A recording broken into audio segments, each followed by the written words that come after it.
انسان پہلے دروازہ نوک کرتا ہے یا اندر آنے کی اجازت لیتا ہے؟ کیا ساری تمیز بھولتے جا رہے ہو تم؟ محب موہت کو آنکھیں دکھاتا ہوا جھڑک کر بولا۔ سوری بھائی، مجھے بالکل بھی اندازہ نہیں تھا، وہ شرمندہ ہو کر بولا اور کمرے میں واپس چلا گیا۔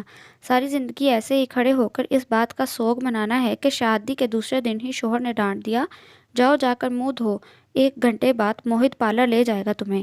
محب کا آرڈر ملتے ہی مہرما واش روم چلی گئی اور اس وقت خود بھی محب کی نظروں کے سامنے وہ نہیں رہنا چاہتی تھی، جبکہ محب سر جھٹک کر بیڈ پر لیٹ گیا۔ ہمیں آئس کریم پارلر نہیں بلکہ بیوٹی پارلر جانا تھا، مہرما کار پارک کرتے موہت سے بولی، جو اسے بیوٹی پارلر کے بجائے آئس کریم پارلر لے آیا تھا۔ جانتا ہوں بھابھی، مگر آپ ایسے کیوں گھبرا رہی ہیں جیسے محب بھائی اس بات کو لے کر آپ سے خفا ہو جائیں گے؟ مانتا ہوں انہیں غصہ آتا ہے، مگر اتنی چھوٹی چھوٹی باتوں پر نہیں۔ آ جائیے، پہلے ہم دونوں آئس کریم کھاتے ہیں، تھوڑی چٹ چیٹ کرتے ہیں، پھر میں آپ کو جادو نگری میں چھوڑ دیتا ہوں جہاں سے دنیا کی ہر لڑکی چینج ہو کر نکلتی ہے۔ موہت مہرما سے بولتا ہوا کار سے اترا تو مہرما بھی کار سے اتر کر اس کے پیچھے چل دی۔ مگر ایسا ضروری کیا ہے کہ ولیمہ کی دلہن بننے سے پہلے آئس کریم کھائی جائے؟ مہرما نروس ہونے کے ساتھ آئس کریم پارلر کے اندر چلتی ہوئی موہت سے پوچھنے لگی۔ سچ تو یہ تھا اسے واقعی محب سے ڈر لگنے لگا تھا، وہ نہ جانے اس بات کا برا مان بیٹھتا۔ ایسا ضروری تو نہیں ہے، مگر ہماری فرینڈ شپ کے آغاز کے درمیان آئس کریم جیسی چیز نہ ہو تو فرینڈ شپ بھی روکھی پھیکی سی لگے گی، بالکل آپ کے شوہر نامدار کی طرح۔ موہت کی کرسی کھینچتا ہوا مہرما کو بیٹھنے کا اشارہ کرنے لگا تو مہرما بیٹھتے ہوئے موہت کی بات پر بنا کوئی ریئیکٹ کیے اس کو دیکھنے لگی، مانا کہ میرے جوکس ہنسنے کے قابل نہیں ہوتے، مگر میرا آپ دل رکھنے کے لیے ہلکی سی اسمائل بھی دے سکتی تھی۔ موہت خود بھی کرسی پر بیٹھ کر منہ بناتا بولا تو مہرما کے لبوں پر مسکراہٹ آئی۔ یہ جولی ٹائپ کا لڑکا رومان سے 1 یا 1.5 سال بڑا تھا، جو مہرما کو کافی اچھا لگا۔ تم بہت اچھے ہو، بالکل رومی جیسے۔ مہرما نے اس کی تعریف نہیں کی بلکہ سچ بیان کیا۔ یہاں آنے سے پہلے اس نے محب کو غصہ کرتے اور مہرما کو روتے دیکھ لیا تھا، شاید تبھی وہ مہرما کا دل بہلانے کی غرض سے اسے یہاں لے آیا تھا۔ وہ تو میں ہوں ہی۔ یہ بتائیے آپ کو اپنے شوہر کیسے لگے؟ موہت کا انداز شریر تھا، وہ مسکراتا ہوا فرینک انداز میں مہرما سے پوچھنے لگا، ایک دم سڑیل، ڈراؤنے اور خون چوسنے والے ویمپائر جیسے۔ مہرما کے منہ سے بے ساختہ نکلا، جس پر موہت نے مہرما کے خیالات جان کر زوردار قہقہ لگایا، مگر مہرما ایک دم خاموش ہو گئی، کیونکہ سامنے بیٹھا لڑکا اسی کا تو بھائی تھا جس کے بارے میں وہ گوہر فشانی کر رہی تھی، اور ستارہ نے بھی کتنا سمجھایا تھا کہ شادی کے بعد اسے کم بولنا ہے اور اپنی زبان کو قابو میں رکھنا ہے۔ ارے گھبرائیے مت بھابھی، آپ کے خیالات میرے پاس محفوظ ہیں، میں کسی کو کچھ نہیں بتانے والا۔ ویسے آپس کی بات ہے، آپ کے، میرے اور صوفی کے خیالات بہت ملتے جلتے ہیں، اس لیے مجھے لگتا ہے ہماری فرینڈ شپ بھی پکے والی ہوگی۔ موہت مہرما کو ایک دم سنجیدہ دیکھ کر سمجھ گیا کہ وہ شاید ڈر رہی ہوگی کہیں وہ اس کے بولے لفظ محب کو نہ بتا دے، اس لیے مہرما سے بولا تو مہرما نے اطمینان کا سانس لیتے ہوئے اسے اسمائل دی۔ یہ ہوئی نا بات۔ پہلے تو میں آپ کو یہ بتا دوں کہ آپ کی اسمائل کافی سویٹ سی ہے، اور دوسری بات یہ کہ ہماری فرینڈ شپ بہت اسٹرانگ اور کبھی نہ ختم والی ہونی چاہیے۔ تیسری اور سب سے اہم بات یہ، آج سے آپ میرے اور صوفی کے گروپ میں شامل ہو چکی ہیں، تو آپ کو ہماری ساری شرارتوں میں اور ہر طرح کے پلانز میں برابر کا شریک ہونا ہوگا۔ چوتھی بڑی اہم بات، عالم ہاؤس میں ایک نہیں بلکہ دو سڑیل قسم کی شخصیات پائی جاتی ہیں، ایک سے تو آپ اچھی طرح واقف ہو گئی یعنی آپ کے شوہر، اور دوسرے کی جھلک آپ آج صبح ناشتے کی ٹیبل پر دیکھ چکی ہیں، یعنی ہمارے مغیث بھائی، جن سے محبت اور جیت کے چکر میں پڑ کر صوفی اپنا سر پھوڑنے جا رہی ہے۔ تو کہنے کا مطلب یہ ہے کہ ان دونوں کے غصے اور ڈانٹ پھٹکار کو آپ نے بالکل بھی سیریس نہیں لینا، بالکل میرے اور صوفی کی طرح آپ کو بھی ڈھیٹ بننا پڑے گا، اوکے؟ موہت اسے اور بھی اپنے اور صوفیہ کی شرارتوں کے قصے بتاتا رہا، جس کو سن کر مہرما کو ہنسی آنے لگی۔ تھوڑی دیر پہلے اس نے محفل میں موجود تمام افراد اور گواہوں کی موجودگی میں نکاح نامے پر سائن کیے تھے۔ سب سے مبارکباد وصول کرتا ہوا وہ ہوٹل کے اس حصے میں پہنچا جہاں تنہائی تھی۔ شور شرابے سے دور وہ اس وقت تنہائی اور سکون ہی چاہتا تھا، جبھی اس کے موبائل پر نادر کی کال آنے لگی۔ سب خیریت ہے؟ مغیث نادر کی کال ریسیو کرتا ہوا بولا۔ آج کافی دنوں بعد اس کی نادر سے بات ہو رہی تھی۔ شریفوں والی زندگی گزار کر میں ان دنوں پوری طرح اکتا چکا ہوں یار، پلیز کوئی پروگرام سیٹ کر ملنے کا، کیونکہ میں نے پتہ لگا لیا ہے وہ ڈی ایس پی چھٹیوں پر اپنے آبائی گاؤں گیا ہوا ہے اور ان دنوں خطرہ بالکل ٹلا ہوا ہے۔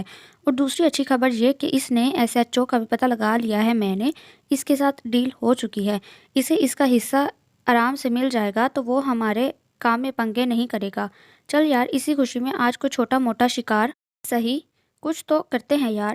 نادر مغیث کو موبائل پر بولنے لگا، ٹھیک ہے پھر تم شارف کو بھی کلب بلا لو، وہی کچھ ڈیسائیڈ کرتے ہیں، ویسے بھی مجھے سکون کی طلب ہے اور آخری ڈوز کا بھی اختتام ہو چکا ہے۔ مغیث نادر کو ڈرگ کے بارے میں بتانے لگا، اپنے اور صوفیہ کے رشتے کو نظر انداز کرنے کے لیے فی الحال اسے اسی چیز کا سہارا لینا چاہیے تھا۔ نادر سے بات کرنے کے بعد اس نے موبائل رکھا تو اسے سامنے سے موہد آتا دکھائی دیا، جس کے ساتھ اس کی دشمن جاں بھی موجود تھی، جس کے حسین سراپے سے مغیث نے اس لیے اب تک اپنی نظریں چرائی ہوئی تھیں تاکہ وہ اپنے دل میں اس کے لیے موجود غصہ برقرار رکھ سکے۔ مغیث نے دیکھا موہد صوفیہ کو سہارا دے کر زبردستی چلاتا ہوا اس کے پاس لا رہا تھا اور صوفیہ اپنی آنکھیں کھل بند کرتی ہوئی مشکل سے چل رہی تھی۔ کیا ہوا اسے؟ مغیث اپنا موبائل پاکٹ میں رکھتا ہوا موہد سے صوفیہ کے بارے میں پوچھنے لگا۔ آپ کو معلوم تو ہے یہ لڑکی کم اور تماشا زیادہ ہے۔ اپنے نکاح کی ایکسائٹمنٹ میں اس نے خود کو شاید زبردستی ہوش میں رکھا ہوا تھا۔ قبول ہے کہہ کر خوشی خوشی اتنی جلدی نکاح نامے پر سائن کی کہ وہاں موجود گواہ خود ایسی دلہن دیکھ کر خود ہی شرمانے لگے، لیکن اس کے بعد اس کی یہ حالت ہے کہ محترمہ صوفے پر بیٹھی ہوئی بار بار مہرمہ بابی کے کندھے پر سر ٹکا کر سوئے جا رہی تھی۔ جابی کے بولنے پر اسے وہاں سے اٹھا کر یہاں لے آیا ہوں، اب آپ اپنا بوجھ خود سنبھالیں، میں چلا اپنے دوستوں کے پاس۔ موہد نے بولتے ہوئے صوفیہ کا بازو چھوڑ کر اسے ہلکا سا مغیث کی طرف دھکیلا تو مغیث نے فوراً صوفیہ کو کمر سے تھاما۔ اس سے پہلے مغیث موہد کی حرکت پر اسے ڈانٹتا وہ واپس جا چکا تھا، جبکہ صوفیہ مغیث کے کندھے پر ٹکایا ہوا سر اٹھا کر نشیلی آنکھوں سے مغیث کو دیکھنے لگی اور اس کے دیکھنے پر مغیث کو اپنے دل اس کی آنکھوں میں ڈوبتا محسوس ہونے لگا۔ مغیث سمجھ چکا تھا یہ حالت صوفیہ کی پیلز کی وجہ سے ہے جو اس وقت اس پر گشی طاری کر چکی تھیں۔ ہمارے نکاح کی مبارک بات قبول کیجیے مغیث عالم، آج میں بہت خوش ہوں آپ کو پا کر، آپ بھی خوش ہیں نا؟ پلیز بتائیں مجھے۔ صوفیہ بمشکل اپنی آنکھیں کھولتی ہوئی مغیث کو دیکھ کر اسے پوچھنے لگی۔ وہ تو سچائی بیان کرتا ہوا بولا، میں بھی بہت خوش ہوں آج۔ ساتھ ہی وہ صوفیہ کے ماتھے کی بندیاں ٹھیک کرتا ہوا گہری نظروں سے اسے دیکھنے لگا، جس پر صوفیہ آنکھیں بند کرتی ہوئی دوبارہ اس کے کندھے پر اپنا سر ٹکا چکی تھی۔ مغیث کو محسوس ہوا آہستہ آہستہ وہ اپنا وزن اس پر چھوڑ رہی ہے، جس کی وجہ سے مغیث کو اسے اپنے حصار میں مضبوطی سے تھامنا پڑا۔ صوفیہ اٹھو، آنکھیں کھولو، چلو میں تمہیں گھر لے چلوں۔ صوفیہ کی کنڈیشن دیکھتا ہوا وہ اس سے بولا، وہ اس قابل نہیں تھی کہ اب مزید وقت ہوٹل میں گزار سکے۔ بالکل نہیں، مجھے گھر نہیں جانا، یہیں رہنا ہے آپ کے ساتھ۔ صوفیہ مغیث کے کندھے پر ٹکا ہوا اپنا سر زور زور سے ہلاتی اس سے بچوں کی طرح ضد کرنے لگی، ساتھ ہی اس نے اپنے دونوں بازو مغیث کے گرد باندھے تاکہ اپنا بیلنس برقرار رکھ سکے۔ وہاں سے گزرتا ہوا ایک ویٹر حیرت سے منہ کھولے اتنی بے باک دلہن کو دیکھنے لگا۔ روم اوپن کرو، مغیث ویٹر کو بولتا لیفٹ سائڈ پر بنے رومز کی طرف اشارہ کرنے لگا۔ حکم ملتے ہی ویٹر وہاں سے چلا گیا تو مغیث صوفیہ کو تھامے روم کے اندر آیا۔ بالکل ضدی بچوں جیسی حرکتیں ہیں تمہاری۔ صوفیہ یہاں لیٹو آرام سے، میں موہب کو بتا دیتا ہوں، وہ تمہیں ڈرائیور یا پھر موہد کے ساتھ گھر بھجوا دے گا۔ مغیث صوفیہ کو بیڈ پر لٹاتا ہوا بولا۔ اس کا ارادہ اپنے دوستوں کے پاس جانے کا تھا۔ وہ جانے کے لیے مڑا تو ویسے ہی صوفیہ نے اس کا ہاتھ پکڑ لیا۔ آپ کو اس بچی پر صرف غصہ آتا ہے مغیث عالم، یا کبھی پیار بھی آئے گا؟ صوفیہ اس کی کلائی پکڑے بیڈ پر لیٹی ہوئی نشیلی آنکھوں سے مغیث کو دیکھتی ہوئی شکوہ کرنے لگی تو مغیث کو اس کے سراپے اور حسن سے نظریں چرانا مزید مشکل ہونے لگا۔ میرے پیار میں اتنی شدت اور تڑپ ہوگی کہ یہ ضدی بچی پیار کی ضد چھوڑ کر اپنے کانوں کو ہاتھ لگا کر توبہ کرنے لگے گی۔ تم مجھے بتا دو اس وقت تم میں میرا پیار سہنے اور برداشت کرنے کی ہمت اور طاقت ہے؟ مغیث بیڈ پر بیٹھ کر صوفیہ کے اوپر جھکتا ہوا اس سے پوچھنے لگا۔ صوفیہ کا بے پرواہ حسن مغیث کو بری طرح اکسانے لگا کہ وہ بھرپور انداز میں کوئی گستاخی کر ڈالے۔ اس سے پہلے صوفیہ اس کی بات کو صحیح معنوں میں سمجھ پاتی، مغیث بنا صوفیہ کے جواب کا انتظار کیے اس کے ہونٹوں پر جھکا اور مکمل استحقاق سے اپنی سانسوں کو اس کی سانسوں میں شامل کرنے لگا۔ مغیث یہ حرکت صوفیہ کی ساری مدہوشی کو پل بھر میں رفو چکر کر چکی تھی۔